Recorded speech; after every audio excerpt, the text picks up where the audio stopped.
आज के गर्दा मेरो खुट्टा यस्तो भयो त आउनुहोस् तपाईलाई यो भिडियोमा सबै बताउँछु। So hello guys, good morning, welcome back to my mini blog. तपाईँहरू सबैजना स्वागत छ फेरि मेरो अर्को डे 4 मिनी ब्लग। अनि आज बिहान बिहानैको मौसम चाहिँ एकदमै दामी भइरहेको थियो। मोबाइलमा चाहिँ देखिएको छैन ब्राइटनेस धेरै भएको कारणले। अनि अहिले धान रोप्ने सिजन पनि हो, त्यही भएर यता चाहिँ बिउ खल्नेर रोप्ने गर्दै हुनुहुन्छ। अनि एकैछिनमा त पानी पोत आउन थाल्यो त एकदम मजाले। पानी चाहिँ मजाले पर्यो होइन, बाहिर चाहिँ पानी परिरहेको छ अनि म चाहिँ भित्र चाहिँ यता होमवर्क गरिरहेको छु। मेरो चाहिँ होमवर्क एकदमै धेरै थियो अनि आज छुट्टीको दिन सबै गर्छु भनेर बसेँ। आज चाहिँ मेरो अनि साइकल पनि बिग्रेको थियो, पम्चर भएको। अनि म चाहिँ अब खानासाना खाएर साइकल बनाउन जान्छु र आएर कुरा गर्छु। अनि मैले चाहिँ पुरै साइकल बनाएर पनि आइसकेँ, एकदम फुल हावा छ। अनि फेरि मैले चाहिँ यो लुगा किन चेन्ज गरेको भन्दाखेरि मैले आली लाउनु पर्ने छ खेतको, त्यही भएर खानु त पर्यो होइन। हेर्नु मेरो हालत, अहिले आली लाएर आएको, जम्मै आली लाई पनि सकेँ। अनि आली चाहिँ म एक्लैले लाएको क्या, थोरै थियो नि त। मैले चाहिँ कोदालो चलाउन नजानेर आली काट्दाखेरि खुट्टो पनि काटेँ।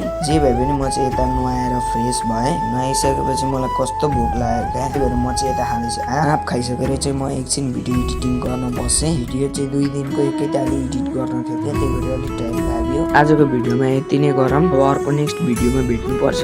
By bye, thank you so much for watching. यो भिडियोमा चाहिँ लाइक र सब्सक्राइब हान्न चाहिँ नबिर्सिनु होला है।